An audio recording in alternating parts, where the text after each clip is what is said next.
Bueno, gente, vamos a ver a Leila Gianni poniéndole los puntos al socialista de Esteban Paulón en TN en vivo. Vamos a ver. Desde el momento en que el gobierno decide prorrogar el presupuesto, todas las facultades son del jefe de gabinete de ministros. Bueno, ¿cómo que no había? Aparecieron hasta para reimprimir las boletas con la cara de Esper. Aparecieron 30.000 millones para la CIDE. Las tiene que definir el jefe de gabinete de ministros porque fue decisión de él prorrogar el presupuesto. Milei es el mismo que en Davos dijo homosexualidad igual pedofilia. Me parece un golpe bajo innecesario, que yo he escuchado a otros representantes hablar sobre pedofilia respecto del presidente. A mí seguro que no, porque es un tema muy grave y muy sensible. No, primero hay que decir que Javier Milei llega al gobierno, por supuesto, por parte del fracaso del pasado. Decía Fernando recién, décadas de fracaso, 4 años al menos del gobierno de Mauricio Macri. Y Leila hablaba también del pasado, fue funcionaria de varios gobiernos del pasado, por lo tanto son parte de ese pasado que fracasó. Alumbra Javier Milei, llega al gobierno en base a 3 promesas, fundamentalmente. Una era la de... ¿Parte también de ese pasado? No, yo no fui parte del gobierno nacional, ni del Frente de Todos, ni de Unión por la Patria. Digo. Yo soy diputado desde hace 1 año y medio y soy un militante político de los 15 años. Participé, por ejemplo, en grandes logros para los derechos humanos como activista político, ley de matrimonio igualitario, ley de identidad de género, nuevo código civil. No tuve la responsabilidad de la gestión del gobierno. Por supuesto, como sociedad seremos todos colectivamente responsables. Ahora, yo no voy a ser responsable de la inflación si no tuve nada que ver con la administración del Estado. Y creo que Milei llega al gobierno generando una expectativa en base a 3 promesas. Una era la de experto en crecimiento con y sin dinero, la otra era la de la lucha contra la casta y la tercera era la del país más libre del mundo. Y en las 3 falló. Una de esas tiene que ver con lo que vos decías de la batalla cultural. Digo, hoy estamos en recesión, con tensiones en los mercados, con un mercado que muestra un fracaso que tiene su base en el fracaso de las familias que no llegan a fin de mes.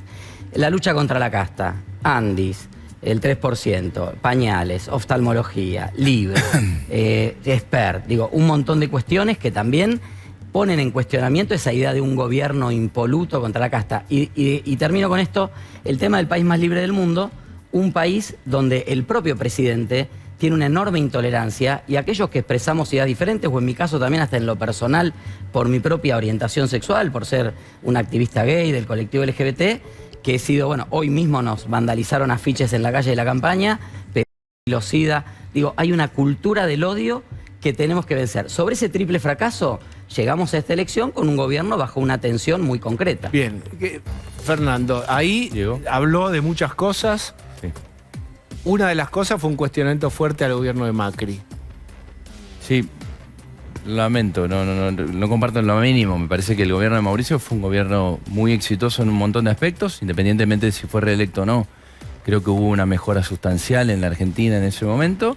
Lamentablemente creo que estamos en una situación en algún punto parecida como la del 2019, donde lo entiendo perfecto, porque está complicado la llegada a fin de mes, pero hay un enojo similar para mí que en ese momento los llevó a votar o terceras opciones, que me parece que en el caso que representa él, que tienden a ser irrelevantes, porque en general me parece que el fracaso arranca a partir de que no los eligen nunca, pero que entre la irrelevancia de las terceras fuerzas más el no ir a votar, terminó volviendo Alberto Fernández Cristina y riesgo de hípera, como decía Virginia recién, hasta hace no más de 1 año y medio, 50% de la gente bajo la línea de pobreza.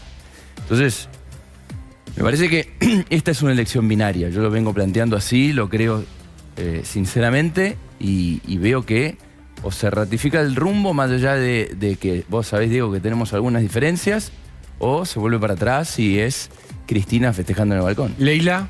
A ver, lo que dice Esteban, sí. Ahí está. Es típico de un militante del hambre que te llena de palabras bonitas y su discurso, bla, bla, bla, bla, y después a la hora de hacer acciones concretas en mejora de diferentes sectores no hacen absolutamente nada. A ver, vos, primero hacerte la diferencia. Vos hiciste mucho del gobierno de Albert, primero, yo cuando hablaste no te interrumpí, escuché todito, me comí todo lo que dijiste, ahora escúchame. Primero sabés diferenciar, yo en gestiones anteriores lo he descrito y aclarado millones de veces, lo vuelvo a aclarar, ocupé cargos técnicos, nunca estuve en ninguna lista, es la primera vez en mi vida que participo y encabezo una lista y fui concejal electa y me caminé Matanza de punta a punta. Segundo, a ver, hablan de los sectores más vulnerables y qué sé yo. A ver, a los sectores más vulnerables de esta gestión nunca se los ha dejado de asistir. Es la primera gestión gubernamental que saca más de 12 millones de la pobreza. La ministra Sandra Petovelo logró lo que nunca antes ningún ministro de Desarrollo Social había logrado, que es que la asistencia a la gente que más lo necesita llegue de una manera directa, corriendo a todos esos intermediarios, gerentes de la pobreza, que se quedaban con una parte de la porción de ese subsidio que la gente necesitaba para sobrevivir, para poder sobrevivir y utilizarlo como base militante y política. A ver, nunca se los dejó de asistir. Se ha aumentado en más de un 457% la AUH. Se ha ampliado el campo el campo de cobertura de la UH, ampliándosela con la tarjeta alimentaria a niños hasta los 17 años. Es una gestión que está atenta y nunca le soltó la mano a los sectores más postergados, sino que les devolvió la libertad y les ha dejado volver a elegir, cosa que nunca antes podían hacer porque estaban dominados por todos estos gerentes de la pobreza impunteros que hoy lamentablemente siguen sobreviviendo como en La Matanza. Y bueno, esa es la batalla cultural que hay que dar, hacerle ver a toda esa gente que todavía sigue siendo esclava y presa de ese sistema político corrupto de poder que hay un buen camino y que es el camino de la libertad de la mano de Javier Milei. No, a ver, primero, la verdad que me parece poco democrático la reflexión de Fernando de la irrelevancia de las terceras fuerzas. Creo que irrelevante, por ejemplo, es el PRO, que en la Ciudad de Buenos Aires, o ciudad que gobierna hace 18 años, no está ni en la boleta. O sea, la boleta es violeta. Vos estás haciendo una campaña con una ficha amarillo, la boleta es violeta. Sí. Y eso me parece que habla de la pérdida de relevancia que tiene hoy el PRO como un partido político en la cultura argentina. Seguimos Segundo, la ciudad igual. Esta idea de polarizar para pensar que viene el cuco, el kirchnerismo nunca más, es kirchnerismo libertad, me parece que desconoce la realidad de una elección parlamentaria donde no estamos eligiendo presidente, donde estamos eligiendo legisladores, donde la gente tiene que votar. El voto útil, Fernando, en esta elección es el voto que lleve a quien te represente mejor al Congreso. Porque vos me podés decir, bueno, el voto útil es tal voto de la Libertad Avanza. Muchos de los que entraron por las listas de la Libertad Avanza hoy están en otros bloques. Me podrá decir el voto útil es de Fuerza Patria. Cuader entró por Fuerza Patria al Senado y agarró una valijita, votó la ley bases y se fue. Entonces, lo que garantiza realmente el voto útil es que la persona que vos votes vaya al Congreso a representarte en el Senado o en la Cámara de Diputados de acuerdo a lo que sientas que son tus valores. Eso es lo relevante en democracia. Decir que hay una irrelevancia de las terceras fuerzas que van a estar expresadas en muchos lugares, en algunas provincias, provincias unidas, en otras provincias espacios como el nuestro, el Movimiento Ciudadano, que aparecemos en la política para dar un debate de que al fracaso del presente no le gana el fracaso del pasado, le gana el futuro. A ver. Okay. Sí, no voy a coincidir en toda la noche. Bien. Me parece. Pero acá. En algún punto medio irrelevante Virginia, lo que dice, pero está todo bien. Virginia. Bueno, hemos hablado del pasado, hablamos del presente, yo te hablo del futuro. Soy nueva, no tengo nada que ver con ningún tipo de partido político. Me permitís, yo sé lo que vos vas a hablar, de lo que querés contar, pero acaba de hacer un punto sobre algo que hay cierto sector que le cuestiona. Habló de diversidad, de cuestiones de crueldad. Bueno, está bien, te estoy diciendo, repetí esa parte. No, que creo que es un presidente muy intolerante. O sea, Javier Milei es el mismo que en Davos dijo homosexualidad igual pedo. Por más de que después haya buscado un amigo gay para lavar un poquito las culpas, ¿no? ¿Qué pensás sobre eso? No, me parece un golpe bajo innecesario que probablemente tengamos que tener las herramientas para llevar adelante lo que nosotros consideremos como ciudadanos. En mi caso, pegarme con el tema de, digamos, yo soy yo y... No, hablé de Javier Milei, no hablé de vos, ¿eh? No, pero por eso digo, las manifestaciones públicas que pueda haber hecho, no desconozco, que yo he escuchado a otros representantes hablar sobre pedofilia respecto del presidente, que me parece más grave aún. A mí seguro que no, porque es un tema muy grave y muy sensible. Que permitir, no se obviamente. Por eso, entonces, a eso iba del futuro. No iba a decir nada sobre qué quería hacer.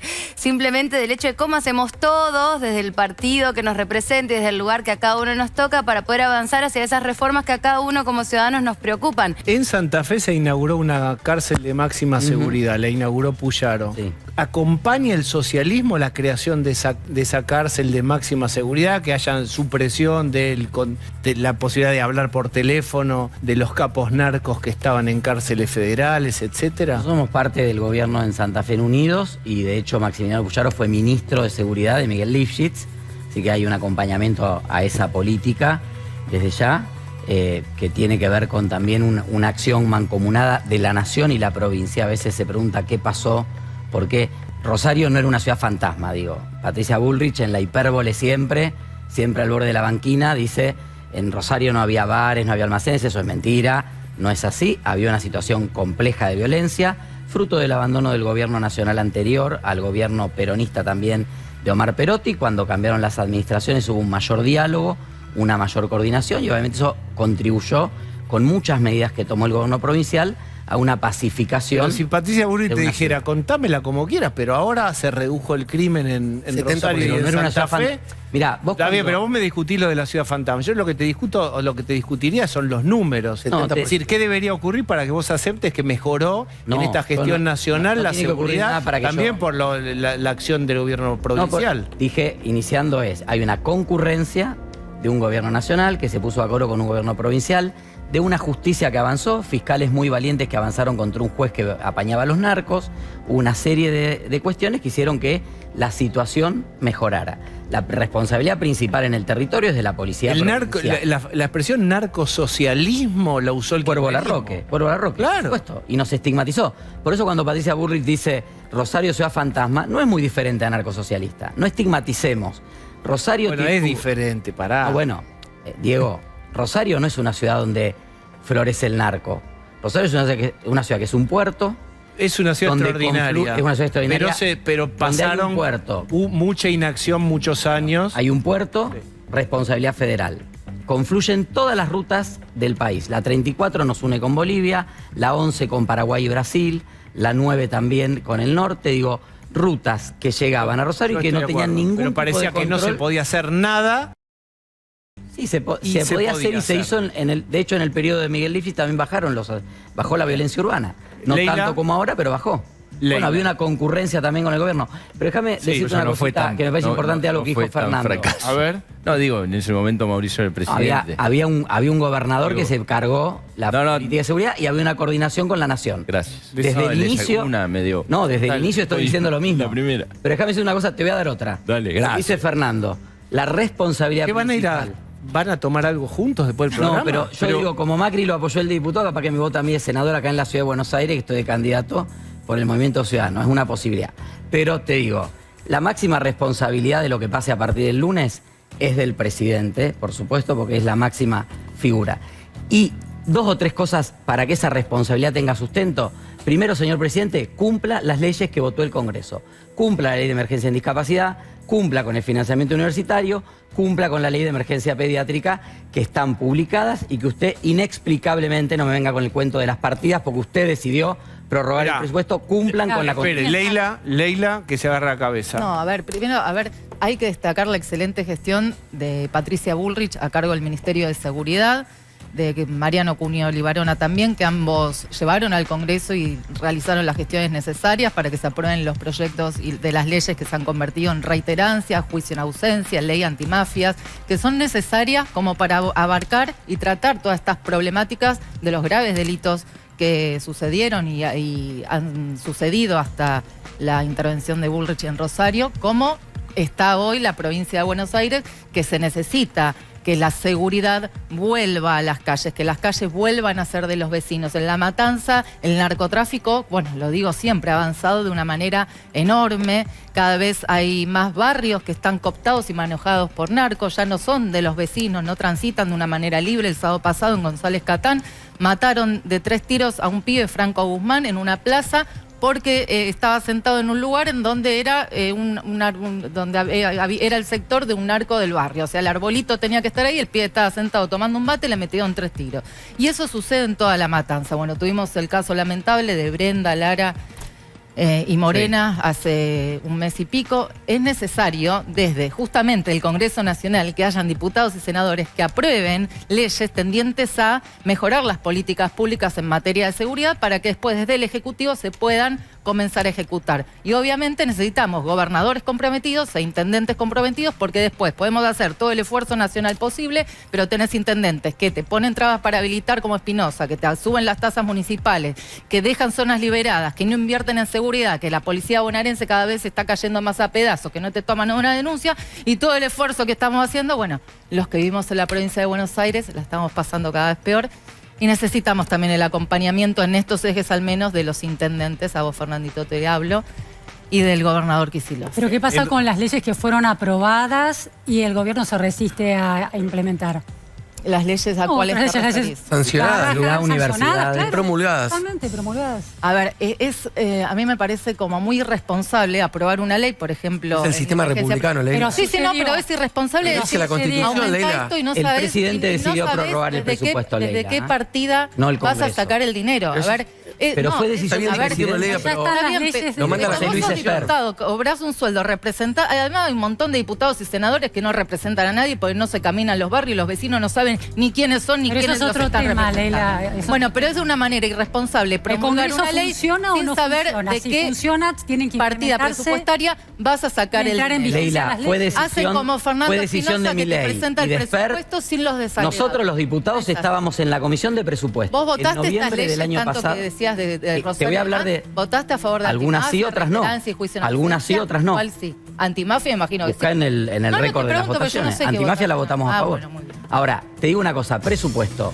En noviembre del año pasado, Javier Milei y José Luis Esper, mientras nosotros estábamos discutiendo el presupuesto, aportando ideas para justificar o para Sí, un incorporar, presupuesto que está presentado. dijo Esper que no tenía presupuesto. Desde el momento en que el gobierno decide prorrogar el presupuesto, todas las facultades son del No jefe había de plata. gabinete ¿De de dónde ministros. querés que se Bueno, salga? ¿cómo que no había? Si vos promulgás Aparecieron una ley, hasta para reimprimir estudia las boletas y con la cara de Esper. fíjate de qué partida. golpe aparecieron Vecinos a 30.000 todos para la los CIDE. argentinos, ¿de qué partida Aparecieron se saca la 30.000 plata? millones para la CIDE. encontraste, todos Las te tiene felicitamos y que las definir usamos. el jefe de gabinete de ministros porque fue decisión Vos también, de él como diputado, tenés que prorrogar decir de el qué presupuesto. No, partida mi decisión vas a como sacar la diputado fue plata. estar Me en la permiten. comisión para votar un Fácil presupuesto decir, que gastemos Milei Me no permiten, sacar la me guita. y permiten. las leyes tienen que cumplirlas. Me permiten, Sí, y quiero ustedes tienen cerrar. que ser más específicos Me cuando aprueben las permiten. Enrique, Hola gente, ¿cómo están? ¿Cómo están? Bueno, muchas gracias por haber llegado hasta esta parte del video.